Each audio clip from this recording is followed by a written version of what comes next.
इंदर, बड़ी तैयारी सरकार की तरफ से की गई थी कि इस बार के मॉनसून में दिल्ली कम से कम डूबेगी नहीं, हालात बदतर नहीं होंगे। लेकिन 2 दिन की बारिश में कई इलाकों में हालात हमने देखे हैं कि पूरी तरीके से वाटर लॉगिंग हो चुकी है। मौजूदा सिचुएशन क्या है?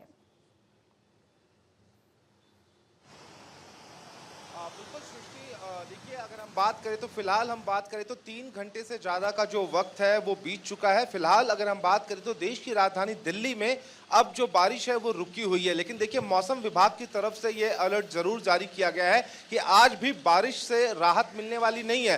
राजधानी दिल्ली और एनसीआर के लिए मौसम विभाग की तरफ से सृष्टि येलो अलर्ट जारी किया गया है। और जिस तरीके से हमने देखा सृष्टि की बीते 24 घंटे में जिस तरीके से पूरे दिल्ली एनसीआर में मूसलाधार बारिश हुई, तो जो निचले इलाके हैं वो कहीं ना कहीं जलमग्न नजर आए। अगर हम बात करें राजघाट की, आईटीओ की, सदर बाजार की, या फिर हम बात करते हैं यमुना बाजार की, तो ये जो इलाके हैं ये कहीं ना कहीं जलमग्न नजर आए। फिलहाल अगर हम बात करें तो इस वक्त मैं राजघाट पर मौजूद हूं। फिलहाल जो वाटर लॉगिंग की सिचुएशन है उससे थोड़ी सी राहत जरूर मिली है, क्योंकि दिल्ली सरकार की तरफ से भी तमाम कोशिशें की गई हैं। जहां जहां पर जल भराव होता है वहां पर बड़े हैवी वाटर पंप्स लगाए गए थे जो पानी को दूसरी तरफ फेंक रहे थे। तो ऐसे में अब जो जल भराव की जो सिचुएशन है सृष्टि, वो राजधानी दिल्ली में फिलहाल कम जरूर हुई है। लेकिन देखिए जिस तरीके से सृष्टि मौसम विभाग ने येलो अलर्ट जारी किया है, हालांकि अभी भी आसमान की अगर हम बात करें तो घने और काले बादल जरूर है, हवाएं थोड़ी तेज चल रही है, लेकिन ह्यूमिडिटी भी इसके साथ काफी ज्यादा है। और सबसे बड़ी बात यह है कि देखिए मौसम विभाग का जो अनुमान है, अगर दोबारा दिल्ली एनसीआर में बारिश होती है तो मुझे लगता है लोगों को फिर परेशानियों से दो चार होना पड़ेगा। बिल्कुल इंदर, जैसा आप कह रहे हैं कि तैयारी तो सरकार कर रही है, लेकिन अगर मौसम खराब होता है, ये अलर्ट जिस तरीके से जारी किया गया है, अगर हालात ऐसे ही बने रहते हैं तो लोगों को और समस्याओं का सामना करना पड़ेगा। पंकज राणा देहरादून से हमारे साथ जुड़े हुए हैं। पंकज, वहां पर क्या हालात बताए जा रहे हैं? फिलहाल 12 जुलाई तक के लिए तो रेड अलर्ट जारी किया गया है। तैयारियां कैसी हैं कि कैसे इन चीजों से निपटा जाएगा? सृष्टि, देखिए अभी जो बारिश है वो रुकी हुई है और ये 24 घंटे बाद अभी बारिश रुकी है। कल शाम से ही देहरादून समेत आसपास के क्षेत्रों और पूरे उत्तराखंड में झमाझम बारिश का दौर जारी था, जिससे कई जगह समस्याएं पैदा हुई। देहरादून, हरिद्वार, उधम सिंह नगर में जल भराव की स्थिति हुई। वाटर लॉगिंग की वजह से काफ़ी दिक्कतों का सामना करना पड़ा, क्योंकि पहले से ही जो नगर निगम है उन्होंने पहले से ही नालों को साफ नहीं किया था, इसलिए जो नालों का सारा पानी था वो सड़कों पर नजर आया। और ये इसलिए भी हुआ क्योंकि मानसून की पहली बारिश ने ही पूरे जो प्रशासन थे, जिला प्रशासन था, उसकी पोल खोल के रख दी। लेकिन सरकार पहले से ही तैयारियों को मुकम्मल किए हुई थी। और पहाड़ी क्षेत्रों की बात की जाए तो देखिए पहाड़ी क्षेत्रों में अभी बहुत राहत वाली बात है, क्योंकि वहां पर ऐसी कोई बड़ी घटना सामने नहीं आई है कि जिससे लोगों को परेशानियों का सामना करना पड़े। हालांकि टिहरी में एक जगह मकान गिरने की सूचना है, दूसरा ही यमुनोत्री राजमार्ग के बंद होने की सुबह सूचना थी, लेकिन उसे खोल दिया गया है। इसके साथ साथ ही रुद्रप्रयाग से आगे सिरोगढ़ के पास एक जगह लैंडस्लाइड हुआ था, उसको भी सुचारू कर दिया गया है। तो ये सरकार की ओर से पूरा मुकम्मल इंतजाम किए गए थे वो अब धरती पर नजर आ रहे हैं। लेकिन क्योंकि ये देखिए मानसून की पहली बारिश थी और उसके बाद जिस तरह से हरिद्वार, देहरादून, उधम सिंह नगर में नगर निगम की पोल खुली है, जिला प्रशासन की पोल खुली है, उससे ये कहा जा सकता है कि जिला प्रशासन ने पहले से ही जो इंतजाम थे वो नहीं किए थे, इसी वजह से सड़कों का पानी जो सड़कों पर नजर आया है। फिलहाल कह सकते हैं कि मौसम विभाग ने जिस तरह से 12 जुलाई तक हाई अलर्ट जारी किया है, उससे कह सकते हैं कि आने वाले 3 दिनों तक प्रदेश में थोड़ी मुसीबतें लोगों को हो सकती है। और मौसम विभाग के अलर्ट के बाद उत्तराखंड के 7 जिलों में आज स्कूलों की छुट्टी कर दी गई थी। कल भी मौसम विभाग ने प्रदेश के 7 जिलों में ऑरेंज अलर्ट जारी किया है और मैदानी जिलों में येलो अलर्ट जारी किया है। तो अब ये देखना होगा कि जिला प्रशासन आगे इस पे किस तरह से मुस्तैद रहता है। बिल्कुल पंकज, जैसा आपने कहा है कि अलर्ट चूंकि 12 तारीख तक का है तो इसीलिए तैयारी पहले से करनी होगी, और वही नतीजे हम देख रहे हैं कि पहले से तैयार ना होने का नतीजा है कि पहली बारिश में ही किस तरीके के हालात बने। सत्यप्रकाश का रुख करते हैं। सत्यप्रकाश, मानसून आए और मुंबई ना डूबे, ऐसा हो नहीं सकता है। लगातार तस्वीरें सामने आ रही हैं, वायरल हो रही हैं कि किस तरीके के हालात मुंबई में लोगों को दो चार होना पड़ रहा है। अभी हालात क्या हैं? मानसून की तो शुरुआत हुई है अभी।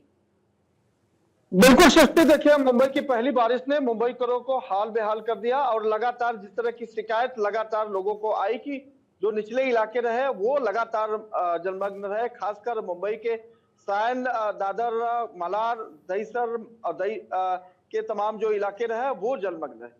मुंबई में बारिश ने राहत जरूर दी है, लेकिन महाराष्ट्र के कई हिस्से आज भी जलमग्न है। मुंबई में आज येलो अलर्ट है, महाराष्ट्र के कई जिलों में ऑरेंज अलर्ट है, कई जिलों में रेड अलर्ट है। खासकर आज सुबह की जो तस्वीर महाराष्ट्र के रायगढ़ से आई बेहद चौंकाने वाली रही कि कई जगह भूस्खलन की स्थिति सामने आई, बादल फटने की भी शिकायत आई। लगातार कोशिश जारी है। युद्ध स्तर पर काम करने के लिए एनडीआरएफ एसडीआरएफ काम कर रही है। जो लोग प्रभावित हैं उन्हें जो है सुरक्षित स्थान पर भेजा जा रहा है। सरकार की निगाहें लगातार टिकी हुई है कि किस तरह की स्थिति महाराष्ट्र में है। लेकिन आज मुंबई करो को राहत है, क्योंकि पिछले 24 घंटे से मुंबई में तेज बारिश नहीं हो रही है। हालांकि देर रात जरूर थोड़ी बारिश हुई थी, लेकिन आज पूरे दिन मुंबई करो को राहत है, क्योंकि मुंबई में बारिश आज नहीं हो रही है।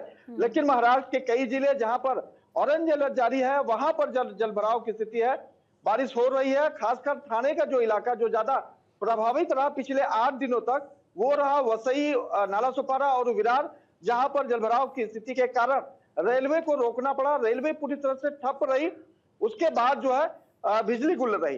तो ये कहा जा सकता है कि मानसून विभाग की तरफ से जो जानकारी दी जा रही है, उसी गाइडलाइन के अनुसार लोगों को बाहर निकलना है। जी। रेलवे ने जो गाइडलाइन जारी की है, उसी गाइडलाइन का पालन करना है। बिल्कुल सत्य प्रकाश, क्योंकि और मुंबई वही में गाइडलाइन और नियमों का पालन करना है, क्योंकि रोड भी डाइवर्जन होता है, रास्तों का डाइवर्जन होता है। नीलेश हमारे साथ बने हैं लखनऊ से।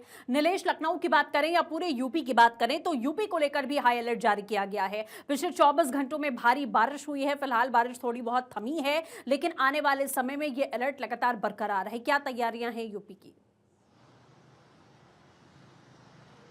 देखिए, उत्तर प्रदेश की बात करें तो उत्तर प्रदेश की राजधानी में सीधा तस्वीरें आपको दिखाएंगे कि अभी भी बारिश की हल्की हल्की बूंदें पड़ रही हैं। आसमान में घने काले बादल छाए हुए हैं।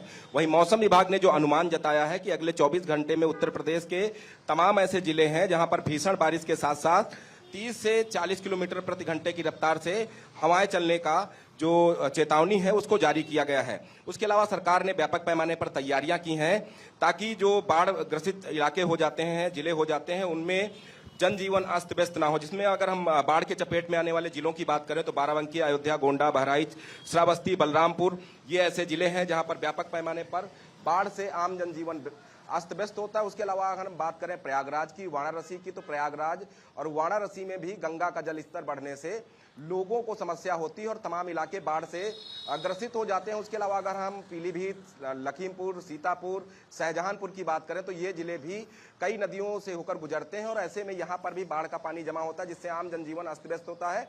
इसलिए 24 घंटे निगरानी सरकार के द्वारा कराई जा रही है। फिलहाल जिस तरीके से मौसम विभाग की चेतावनी है, उसको देखते हुए उत्तर प्रदेश के सभी लोगों के मोबाइल पर हर आधे घंटे में एक अलर्ट भेजा जा रहा है कि आपके क्षेत्र में कितनी देर में कितनी तेज बारिश हो सकती है। उसको अगर हम देखें तो कहीं ना कहीं व्यापक इंतजाम सरकार के दिखाई देते हैं। हालांकि अभी जो अंदाजा लगाया गया था, उस अंदाजे के अनुसार उत्तर प्रदेश में बारिश नहीं हुई है। अगर भीषण बारिश कई घंटे एक साथ हो जाती है तो जाहिर सी बात है तमाम महानगर हैं जहां पर नगर निगम की क्या तैयारियां थी, क्या वो तैयारियों के दावे थे, उसमें कितनी सच्चाई थी, वो सामने आ जाएगी।